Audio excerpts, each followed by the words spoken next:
Yo, I'm Not Your Average Joe, and today we're going to have a go at custom painting our bike. Now, in my last video, we stripped off all the old paint and softened down some of the big gouges out of the metalwork. This video, we're going to paint it. Now, this plastic coat is not like a powder coat, so we're going to have to be a bit careful with this, but if we make sure that it dries and cures properly, we should be okay, because all of these paints are acrylic based. What we're going to start with is this smoothing putty. Hopefully that'll help us get rid of any scratches left over from sanding and fill in some of the really big holes, gouges that we had in the frame. Next we'll go on to the gloss, the grey, get the base coat down, and then we've got some of this really cool multicoloured Kirin flake. It's multicoloured little bits of metal in basically a clear coat, so it gives you that kind of Peter Sagan holographic look. From there, we've got our 3 neons, where we'll add on some block highlights. Still not sure what we're going to do for the design.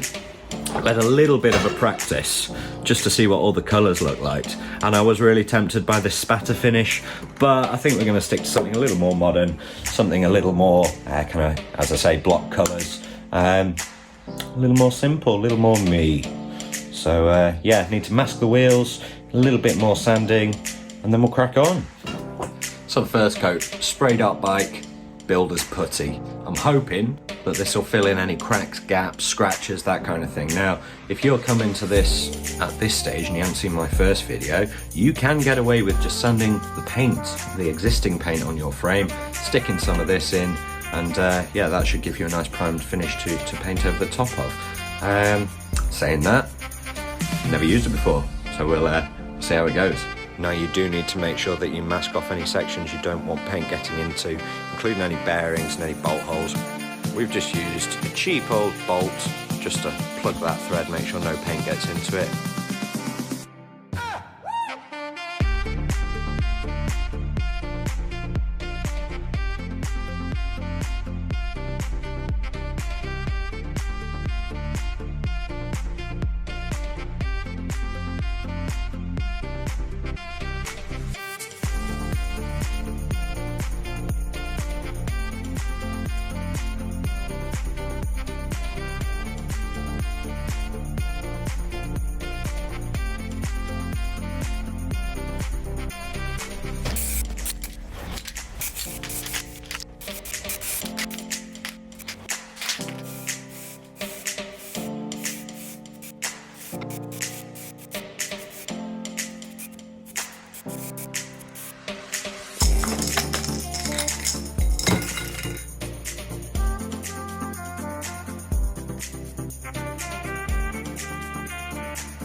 So there's the first coat, we'll leave it to cure overnight and have a go at the second coat tomorrow.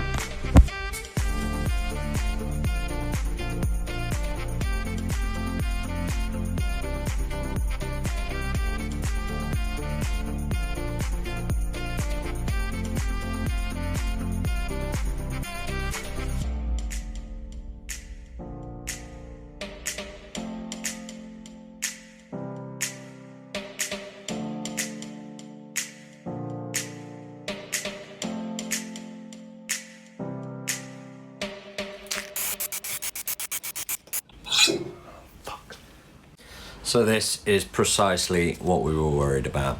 The downside of using 2 different types of paints is that they may not play nice together. Now, I actually don't dislike this kind of crackly effect that's coming out on here, but it's definitely not what we were aiming for. Yeah, they didn't have the grey that I wanted in stock, so we took a risk.